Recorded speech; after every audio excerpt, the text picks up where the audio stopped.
Hello everyone, welcome to Naturoglow. ನ್ಯಾಚುರೋಗ್ಲೋಗೆ ಸ್ವಾಗತ. ಇವತ್ತು ನಾವು ಒನ್ ಆಫ್ ದ ಇಂಪಾರ್ಟೆಂಟ್ ಕಾನ್ಸೆಪ್ಟ್ಸ್ನ ಡಿಸ್ಕಸ್ ಮಾಡೋಣ. ಅದು ಏನು ಅಂತ ಅಂದರೆ ಗ್ಯಾಮೆಟೋಜೆನಸಿಸ್. ಗ್ಯಾಮೆಟೋಜೆನಸಿಸಲ್ಲಿ ನಮಗೆ ಎರಡು ಬರುತ್ತೆ, ಊಜೆನಸಿಸ್ ಮತ್ತು spermatogenesis. So we will discuss gametogenesis, oogenesis and spermatogenesis, which are important topics in physiology in first year, BNYS, MBBS or any other medical degree. And it is also comes again in obstetrics and gynecology in fourth year. First year ಫಿಸಿಯಾಲಜಿಲೂ ಈ concepts ಬರುತ್ತೆ ಮತ್ತು fourth year obstetrics and ಗೈನಕಾಲಜಿಲೂ ಈ concepts ಬರುತ್ತೆ. So we will discuss first gametogenesis ಅಂದರೆ ಏನು ಅಂತ ನೋಡೋಣ.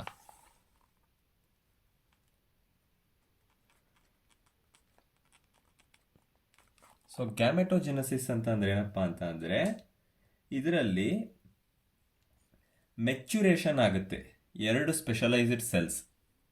ಅದು ಮೇಲ್ ಆದರೆ ಸ್ಪರ್ಮೆಟೋಝೋವನ್, ಫೀಮೇಲ್ ಆದರೆ ಓವಮ್. ಇದು ಝೈಗೋಟ್ ಆಗೋಕ್ಕಿಂತ ಮುಂಚೆ ಇದು ಮೆಚ್ಯುರೇಷನ್ ಆಗಿ ಆಮೇಲೆ ಯುನೈಟ್ ಆಗಿ ಝೈಗೋಟ್ ಆಗುತ್ತೆ. ಈ ಪ್ರೋಸೆಸ್ಗೆ ಗ್ಯಾಮೆಟೋಜೆನಸಿಸ್ ಅಂತ ಕರೀತಾರೆ. So what is gametogenesis? Gametogenesis, it is the process. So this process involves maturation of the two specialized cells. So which are those two specialized cells? In male, it is spermatozoon. In female, it is ovum.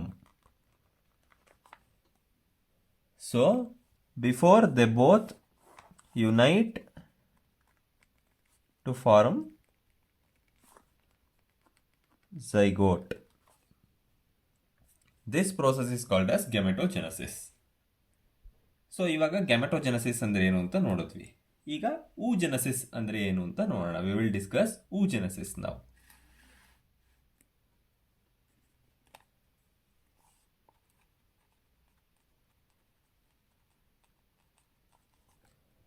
ಈ part of ವಿಡಿಯೋದಲ್ಲಿ ನಾವು oogenesisನ discuss ಮಾಡೋಣ. So what is oogenesis? oogenesis ಅಂತ ಅಂದರೆ process which involves development of mature ovum. ಇದಕ್ಕೆ oogenesis ಅಂತ ಕರೀತಾರೆ. So development of the mature ovum is called as oogenesis. So definition ಅನ್ನ ಫಸ್ಟ್ ಬರಿಬೇಕು.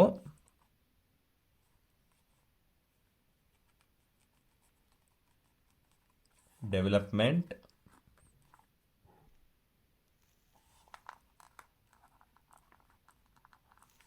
Of mature ovum is called oogenesis. So ಇವಾಗ oogenesisನ ಬರ್ಕೊಂಡು start ಮಾಡೋಣ. ಒಂದು ಫ್ಲೋ ಚಾರ್ಟ್ ಥರ ಬರೆಯೋಣ oogenesisನ, ಆವಾಗ ನಿಮಗೆ ಈಸಿಯಾಗಿ ಅರ್ಥ ಆಗುತ್ತೆ. ಸೊ ಫಸ್ಟು ನಮಗೆ ಪ್ರಿಮಿಟಿವ್ ಜರ್ಮ್ ಸೆಲ್ಸ್ ಇರುತ್ತೆ. ಈ ಜರ್ಮ್ ಸೆಲ್ ಎಲ್ಲಿಂದ ಒರಿಜಿನ್ ಆಗಿರುತ್ತೆ ಅಂದರೆ ಯೋಕ್ ಸ್ಯಾಕಿಂದ ಒರಿಜಿನ್ ಆಗಿರುತ್ತೆ. So we have germ cells. So these germ cells have originated from yolk sac. ಆಯಿತಾ? ಸೊ ಈಗ ಜರ್ಮ್ ಸೆಲ್ಸು ಯೋಕ್ ಸ್ಯಾಕಿಂದ ಒರಿಜಿನೇಟ್ ಆಗಿದೆ.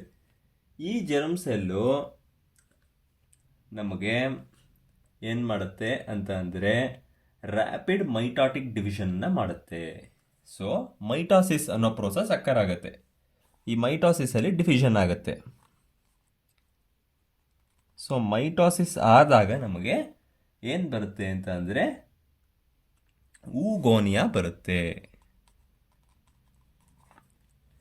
So germ cells originated from the yolk sac will undergo mitosis or it will undergo rapid mitotic division and it will form the oogonia. ಆಯಿತಾ? So ಈ ಊಗೋನಿಯಾದಲ್ಲಿ ಏನಾಗಿರುತ್ತೆ, maximum number ಇದರಲ್ಲಿ 7 million ಇರುತ್ತೆ about 20th ವೀಕಲ್ಲಿ. ಅರ್ಥ ಆಯ್ತಾ? So ಇಲ್ಲಿ ಬರೆಯೋಣ 20th weak 7 million number. So the number of oogonia will reach around 7 million about 20th week. Next ಈ oogonia ಏನಾಗುತ್ತೆ, ಫಸ್ಟ್ ಮಿಯಾಟಿಕ್ ಡಿವಿಷನ್ ಆಗಿ ಪ್ರೈಮರಿ oocyte ಆಗುತ್ತೆ. So it will undergo first meiotic division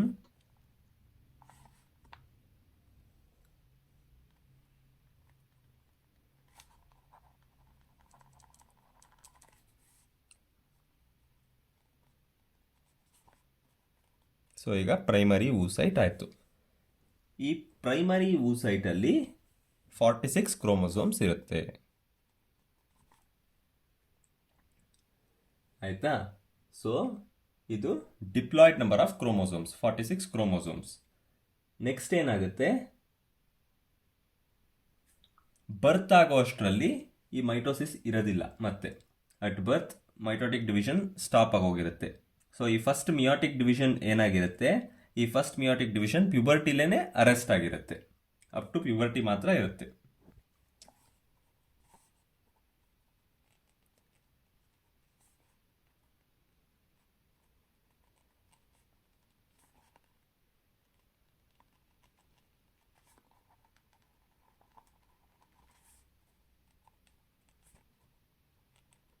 so up to puberty. So first meiotic division arrest ಆಗಿದೆ.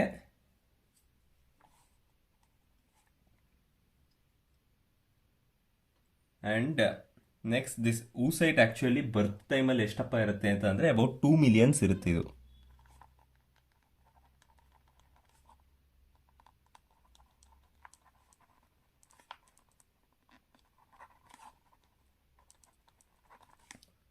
ಆಯಿತಾ? Next ಏನಾಗುತ್ತೆ, maturation of Graafian follicle ಆಗುತ್ತೆ. Graafian ಫಾಲಿಕಲ್ಗಳೇನಾಗುತ್ತೆ, mature ಆಗುತ್ತೆ.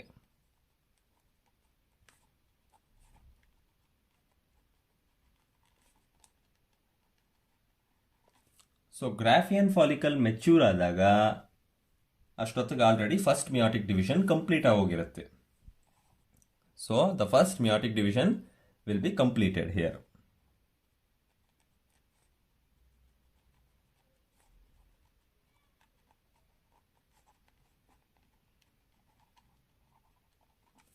ಆಯಿತಾ? So first meiotic division complete ಆಯಿತು. ಈಗ ಪ್ರೈಮರಿ oocyte ಇರೋದು ಫಸ್ಟ್ ಮಿಯಾಟಿಕ್ ಡಿವಿಷನ್ ಕಂಪ್ಲೀಟ್ ಆಗಿದೆ.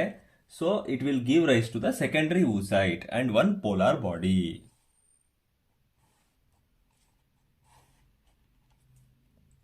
So what it gives, secondary oocyte and one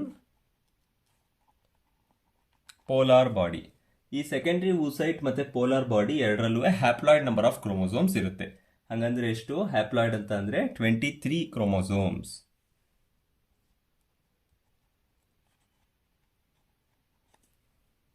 ಆಯಿತಾ? ಸೊ ಸೆಕೆಂಡರಿ oocyte ಮತ್ತು ಪೋಲಾರ್ ಬಾಡಿ ಬಂತು. ನೆಕ್ಸ್ಟ್ ಏನಪ್ಪ ಆಗುತ್ತೆ ಅಂತ ಅಂದರೆ, soon after the formation of the secondary oocyte ನಮಗೆ ಓವ್ಯುಲೇಷನ್ ಆಗುತ್ತೆ. So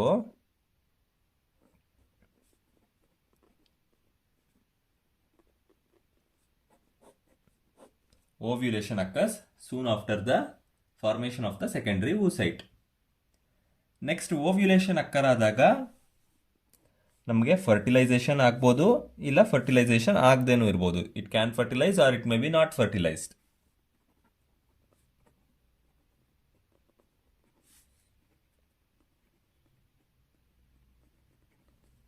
So, two kind of situation. If it is fertilized by the sperm in the fallopian tube, if fertilization has occurred, then the secondary oocyte will complete the second meiotic division. Second meiotic division. The secondary oocyte ovulation ಆಯಿತು, ovulation ಆದಾಗ fertilisation ಆಗಿತ್ತು by the sperm in the fallopian tube ಅಂತ ಅಂದರೆ ಆವಾಗ completion of the second meiotic division ಆಗುತ್ತೆ.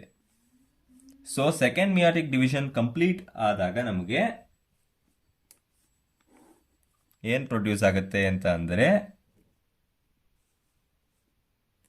Ovum produce ಆಗುತ್ತೆ. ಅದನ್ನು female ಪ್ರೋನ್ಯೂಕ್ಲಿಯಸ್ ಅಂತ ಕರೀತಾರೆ. ಅಂದರೆ ಓವಮ್ ಪ್ರೊಡ್ಯೂಸ್ ಆಯಿತು. ಸೇಮ್ 23 ಕ್ರೋಮೋಸೋಮ್ಸ್ ಇರುತ್ತೆ. And one second polar body produce ಆಗುತ್ತೆ. ಇದಕ್ಕೂ 23 ಕ್ರೋಮೋಸೋಮ್ಸ್ ಇರುತ್ತೆ.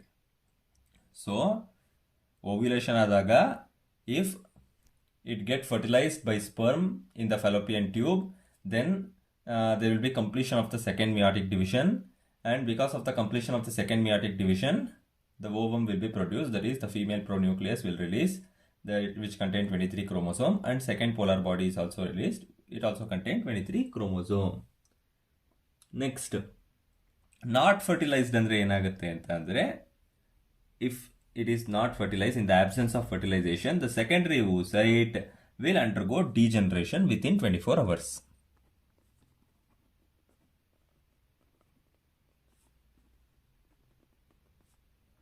Within 24 hours. ಆಯ್ತಾ? ಸೊ ನಾವೀಗ oogenesisನ ನೋಡಿದ್ದೀವಿ. ಸೊ ಇದು development of the mature ovum is called as oogenesis. So germ ಸೆಲ್ಲಿಂದ ಇದು ನಮಗೆ ಪ್ರೊಡ್ಯೂಸ್ ಆಗಕ್ಕೆ ಸ್ಟಾರ್ಟ್ ಆಯಿತು. ಸೊ ಜರ್ಮ್ ಸೆಲ್ಲು ಯೋಗ್ ಸ್ಯಾಕಿಂದ ಒರಿಜಿನ್ ಆಗಿರುತ್ತೆ. ಸೊ ಅದರಲ್ಲಿ ನಮಗೆ ಫಸ್ಟ್ ಮೈಟಾಸಿಸ್ ಆಗುತ್ತೆ. ಮೈಟಾಸಿಸ್ ಆದಾಗ ಊಗೋನಿಯಾ ರಿಲೀಸ್ ಆಗುತ್ತೆ. ಅರೌಂಡ್ 20th ವೀಕ್ ನಮಗೆ ಊಗೋನಿಯಾ 7 ಮಿಲಿಯನ್ಸ್ ಇರುತ್ತೆ. ನೆಕ್ಸ್ಟ್ ಫಸ್ಟ್ ಮಿಯಾಟಿಕ್ ಡಿವಿಷನ್ ಆಗುತ್ತೆ. ಫಸ್ಟ್ ಮಿಯಾಟಿಕ್ ಡಿವಿಷನ್ ಆದಾಗ ನಮಗೆ ಪ್ರೈಮರಿ ಊಸೈಟ್ ಬರುತ್ತೆ. ಈ ಪ್ರೈಮರಿ ಊಸೈಟ್ ಅಲ್ಲಿ 46 ಕ್ರೋಮೋಸೋಮ್ಸ್ ಇರುತ್ತೆ XX. ಸೊ ಇದು ನಮಗೆ around the time of the birth ನಮಗೆ 2 ಮಿಲಿಯನ್ಸ್ ಇರುತ್ತೆ. ನೆಕ್ಸ್ಟ್ ಪ್ರೈಮರಿ oocyte ಏನಾಗುತ್ತೆ ಅಪ್ ಟು ಪ್ಯೂಬರ್ಟಿ ಇರುತ್ತೆ. ಆಮೇಲೆ ಅರೆಸ್ಟ್ ಆಗುತ್ತೆ. ಫಸ್ಟ್ ಮಿಯಾಟಿಕ್ ಡಿವಿಷನ್ ಅರೆಸ್ಟ್ ಆಗುತ್ತೆ. So first meiotic division arrest ಆದಮೇಲೆ ಗ್ರಾಫಿಯನ್ ಫಾಲಿಕಲ್ ಮೆಚ್ಯೂರ್ ಆಗಿಬಿಟ್ಟು ಫಸ್ಟ್ ಮಿಯಾಟಿಕ್ ಡಿವಿಷನ್ ಕಂಪ್ಲೀಟ್ ಆಗಿರುತ್ತೆ ಅಷ್ಟೊತ್ತಿಗೆ.